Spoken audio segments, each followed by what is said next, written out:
Всем доброй ночи. Перед вами сама Фемида. Вселенская справедливость или карающая матерь.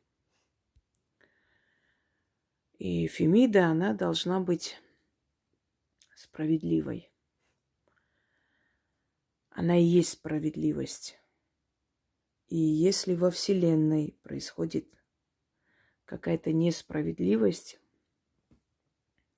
то Фемида спешит на помощь. Карма. Карающая матерь. Мало кто знает о чем, что означает это слово. Карающая матерь. Та, которая карает, та, которая возвращает назад злодеяние. Однако, если мы будем ждать, пока злодеяния вернутся назад, пройдет огромное количество времени. А вы прекрасно знаете, что несправедливый суд, будь то людской суд или юридический, если он несправедлив, если человек не виноват, если человек не смог доказать свою правоту, либо кто-то специально его пытается обвинить для того, чтобы решить свои дела и проблемы с помощью этого человека, невиновного человека, то несправедливый суд способен сломать жизнь человеку. Вы прекрасно знаете, сколько было таких промахов, сколько было таких несправедливых приговоров, которые ломали жизнь человеку. И поскольку за каждое раскрытое преступление, за каждого так называемого осужденного, виноватого дают огромные премии, дают награды, то очень часто бывает, что даже узнав о невиновности человека, не стремятся это все раскрыть, это все как бы справедливо растолковать, потому что многие лишатся и своих должностей, и своих премий, и своих погонов. Это очень опасно. Это все завязано вместе. Это все, знаете, как один круг. Один зависит от другого. Поэтому эта система, она всегда была такой, всегда останется таким. Так вот, после доказать свою неправоту или потребовать компенсации, извинений очень непросто, а порой и невозможно. Лучше сделать все, чтобы избежать вообще основного приговора, потому что потом вырвать из этих цепких лап нереально и невозможно. Есть, конечно, люди виноватые, которые должны быть осуждены и должны понести свое наказание. Но очень много людей, которые на самом деле, может, косвенно виноваты, а быть может, на них сваливают эту всю вину. И такое есть, и такого немало. К сожалению, судебная система, она не совершенна, и она несовершенна не только в нашей стране, она несовершенна везде. Дело в том, что и судьи, и прокурор, и следователи – это люди, а люди могут ошибаться. Если бы человека судили небесные создания, можно было бы надеяться на правосудие и справедливость, потому как небесным созданиям взятка не нужна, погоны тоже не нужны, у них нету мотива посадить невинного человека. А поскольку они такие же люди, и у них свои ошибки, свои страсти, своя алчность, свои пороки, то, естественно, это все приводит к тому, что один несовершенный человек судит другого несовершенного человека, то ли по своим мотивам, то ли действительно уверен в его виновности, или действительно знает, что он невиновен, но ему надо кого-то посадить. И невинный человек оказывается за решеткой.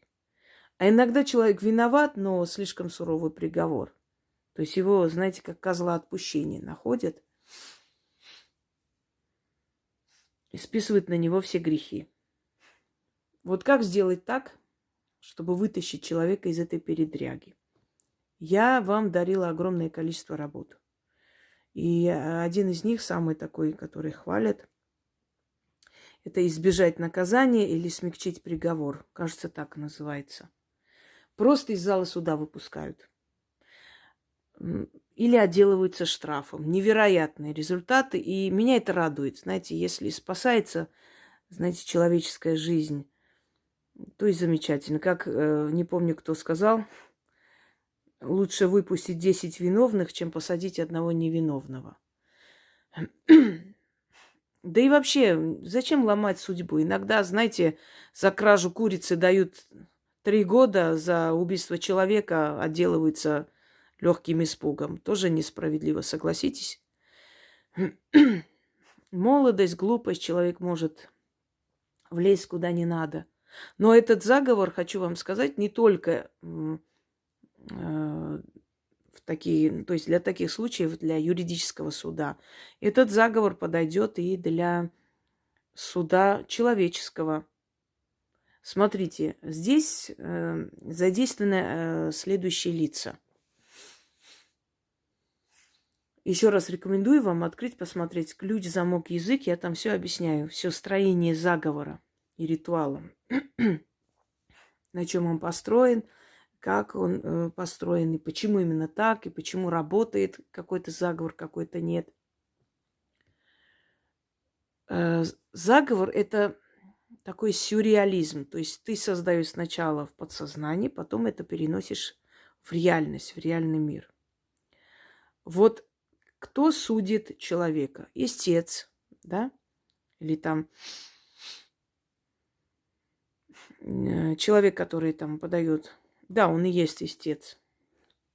Иногда истцом выступает прокуратура, то есть государство судится с человеком. Далее свидетели.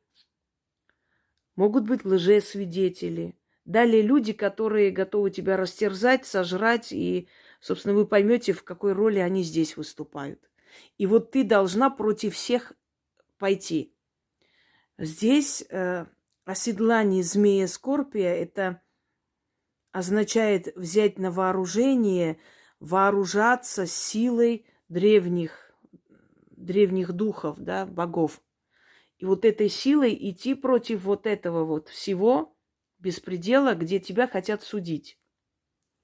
Смотрите, подходит этот заговор от суда юридического, во время разборок, то есть разбирают что-то там в школе, пытаются вот вас судить.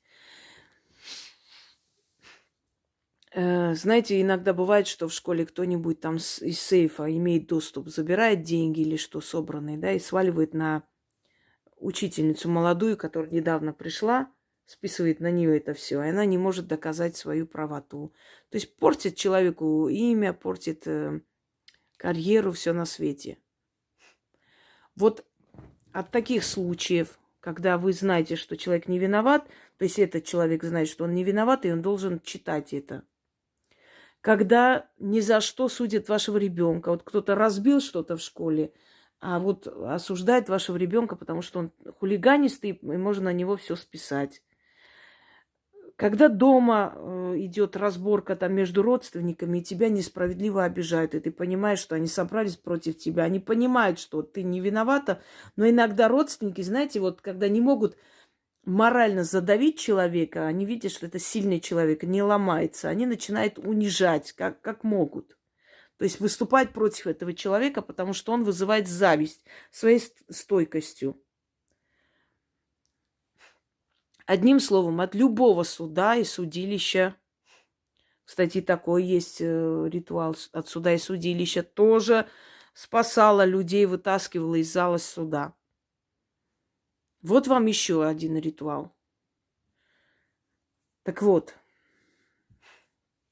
6 раз читайте перед тем, как пойти на разборку, на разговор.